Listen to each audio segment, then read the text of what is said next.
बुजुर्गों को, नौजवान युवा साथियों को, मेरी मातृशक्ति को और पूरे हरियाणा प्रदेश के दूर दराज के इलाके से आए हुए किसान कौम के बहादुर लोगों को मेरी राम राम नमस्कार।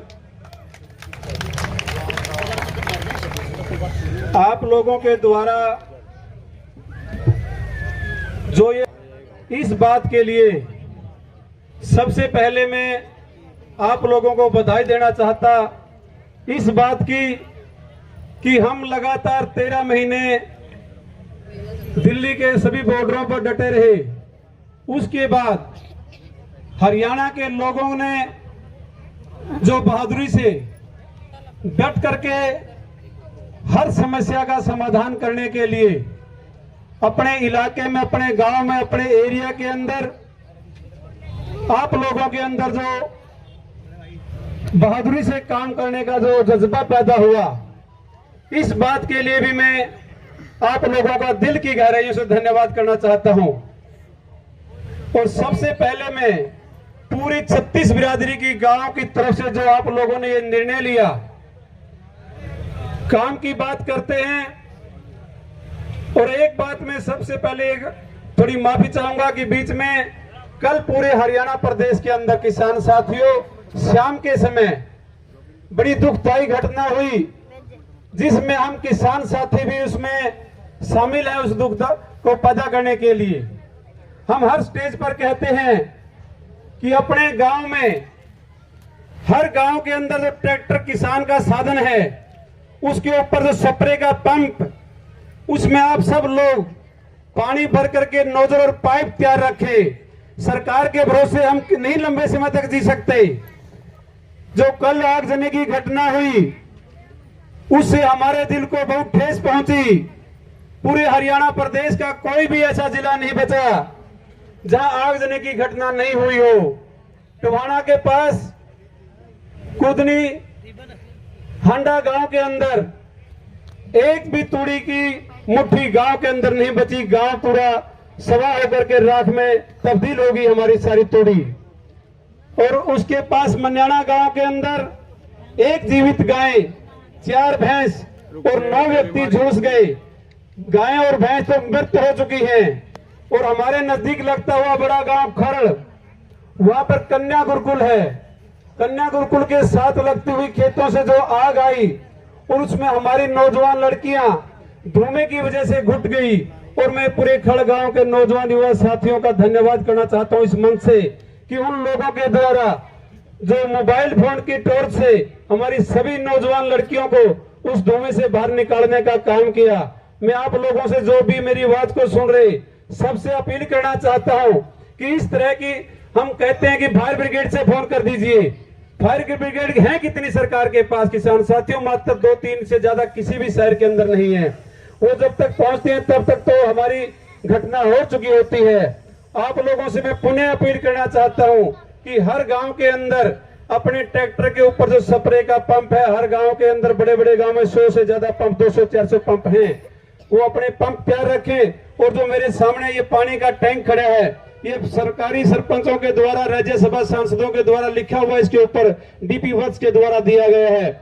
मैं सरपंच साहब से भी अपील करना चाहता हूं कि सभी गांव के अंदर जैसी नोजलें हमारी आग बुझाने वाली के ऊपर लगाई जाती हैं, इनके ऊपर भी इस तरह की नोजलें अगर हो तो हम ज्यादा नहीं तो 2-4-5 गांव के अंदर सरपंचों की इस तरह से मजबूरी के अंदर इनसे हमारे को आग बुझाने में सहायता हो सकती है। किसान साथियों, रही बात अब गौशाला की, जो आप लोगों के द्वारा ये प्रोग्राम किया गया, इसके अंदर जब ये प्रदूषण जब गांव के अंदर होता है, जब इस तरफ की हवा आती है, इसी तरह की बड़ी फैक्ट्री हमारे पास में कन्नड़ी गांव के अंदर भी गत्ता फैक्ट्री थी, जो प्लाई फैक्ट्री के नाम से थी।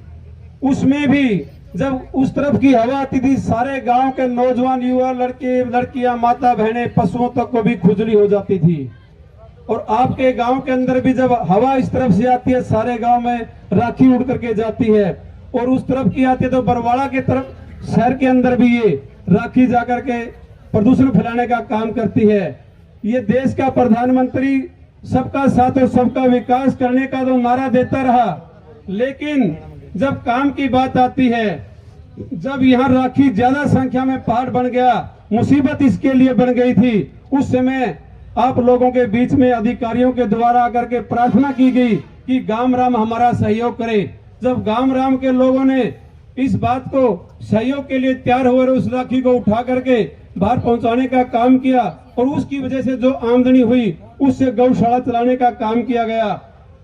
और ये बीजेपी वाले, मैं किसी व्यक्ति विशेष का नाम नहीं लूंगा, ये कहते हैं कि गौ माता हमारी माता है, देश धर्म का नाता है, गौ हमारी माता है। गौ के नाम पर जो यहाँ गौशाला चल रही, इससे जो आमदनी हो रही थी, उससे जब इनको ये पता चल गया कि गांव की आमदनी अच्छी हो गई है, गौशाला अच्छे तरीके से चल पड़ी है और जो यहाँ का भंडार था जो राखी का, वो खाली हो चुका है, अब इसको ऊपर के गेट के ऊपर ताला लगा दिया। और मैं गांव के साथियों से, नौजवान युवा साथियों से, खाप के प्रधानों से हाथ जोड़ करके प्रार्थना करना चाहता हूं कि आप लोग संयम बना करके रखें। पूरी भारतीय किसान यूनियन हरियाणा का एसकेएम आपके साथ दिन रात कंधे से कंधा मिलाकर आप लोगों से 2 कदम आगे रहेगा, चाहे हमें दिन रात यहाँ बैठना पड़े। आप लोग संयम बनाने का काम करें। सरकार की कोई हिम्मत नहीं है कि आपकी इस बात को ना माने। जब तक हम डटे रहेंगे इस गेट के ऊपर, जब तक आप लोगों के जिस तरह से 4-5 साल से आपको ये सुपर्द कर रखा था, उसी तरह से आपके सामने ये जो नतमस्तक हरियाणा प्रदेश का जो बिजली मंत्री है, वो कहता है कि मैं देवीलाल का खून हूं। मैं आज इस मंच के माध्यम से कह देना चाहता कि श्री बिजली मंत्री से भी पूछना चाहते हैं कि आपके पास गांव की पंचायत की सीनियर साथी गए, समाज के लोग गए, खाप पंचायतों के चौधरी उनसे 2 बार मिल चुके, उसके बावजूद भी आश्वासन मिलता है और कुछ नहीं है।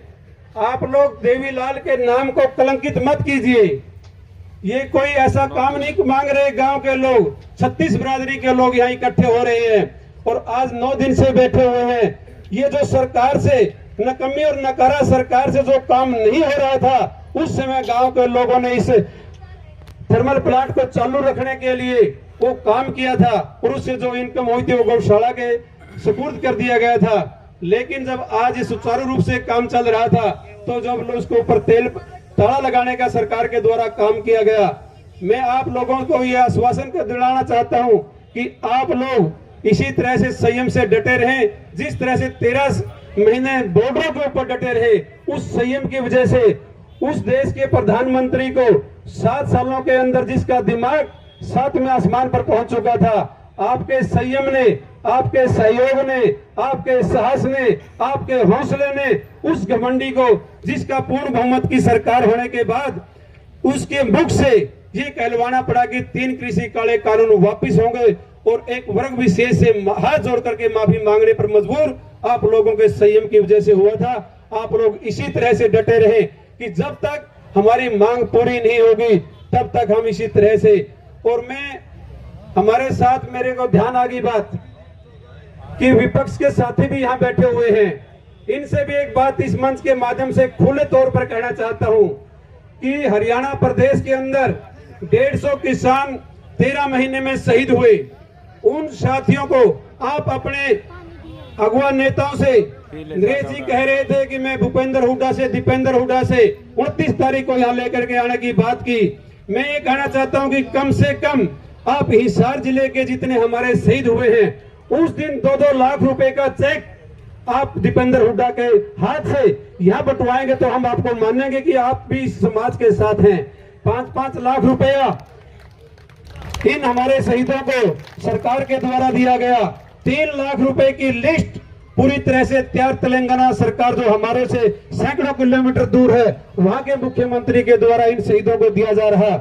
और आप लोगों ने, दीपेंद्र हुड्डा ने, कुछ लोगों को, कांग्रेस की, विपक्ष की पार्टी ने 2-2 लाख रुपया दिया। हम ये चाहते हैं कि आप सबको 150 व्यक्तियों की लिस्ट हमारे पास आपको सौंप देंगे विधायक जी। आप उन सब के सब 150 लोगों को 2-2 लाख रुपया का चेक दिलाने का काम करेंगे, तब तो हम मानेंगे कि आप लोग इस समाज भोले कमेरे वर्ग के साथ हैं।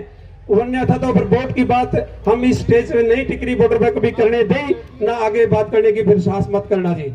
और 1-1 लाख रुपया पंजाब का जो हमारा गुरुद्वारा प्रबंधक कमेटी है, उससे भी हरियाणा के 150 किसानों को 1-1 लाख रुपया दिलाने का काम करेंगे किसान साथियों। और आपके सहयोग से 150 किसान साथी यहाँ शहीद हुए, उनमें से 45-40 बच्चों के दाखिले जो बिल्कुल गरीब परिवारों से हैं, पहली क्लास से लेकर के +2 तक उनकी शिक्षा फ्री, किताबें फ्री, उनका जिस भी इलाके के अंदर, आपके इलाके के अंदर जो बढ़िया से बढ़िया स्कूल है उनके अंदर दाखिला करवाएगा। वो सज्जन लोगों की लिस्ट हमारे पास है कि 45 विद्यार्थियों का जो अपने माँ बाप को खो चुके थे, उनका दाखिला हमारे सहयोगियों के द्वारा किया गया। आप समाज के लोगों से भी हम अपील करते हैं कि यहाँ भी सज्जन लोगों की कोई कमी नहीं है, एक से एक दानी हमारे समाज के अंदर है। छोटू राम जी का नाम ले, चाहे सज्जू राम जी का नाम ले, इस तरह के लोगों के द्वारा ही समाज चलता है। और आप लोगों से मैं लंबे समय से आप बैठे हुए इंतजार कर रहे हैं, बातें तो बहुत हैं लेकिन वक्ता भी बहुत ज्यादा। साथियों, आप लोगों को हम एक विश्वास दिलाना चाहते हैं कि ये एक खेदड़ गांव का मुद्दा नहीं है। ये इस तरह से हरियाणा प्रदेश का मुख्यमंत्री, किसान साथियों, 1-2 मिनट समय और लेना चाहूंगा कि जो अडानी गौतम को 25 साल का बिजली का टेंडर दिया गया, 3 रुपए 26 पैसे प्रति यूनिट के हिसाब से 25 साल का ठेका हुआ था। और जो ऑस्ट्रेलिया से कोयला आता है और जो पूरे हमारे भारत के अंदर से कोयला है, उसका भी अनुपात बनाया गया था कि इतना कोयला ऑस्ट्रेलिया से देंगे, इतना आपको यहाँ से इंडिया से मिलेगा। उसके बाद जो खर्चा उसका हुआ था वो 3 रुपए 26 पैसे प्रति यूनिट के हिसाब से पूरा कर चुका गौतम अडानी।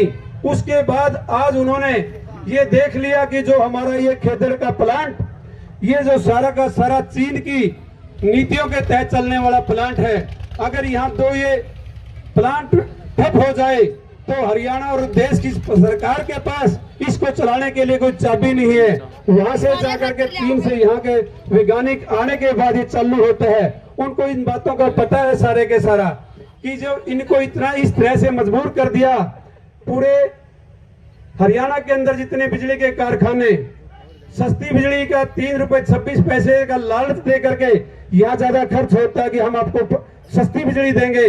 और आज जब सस्ती बिजली का लालच दे करके हरियाणा सरकार के पास 4 दिन से ज्यादा कोयले का कोई स्टॉक नहीं है किसान साथियों।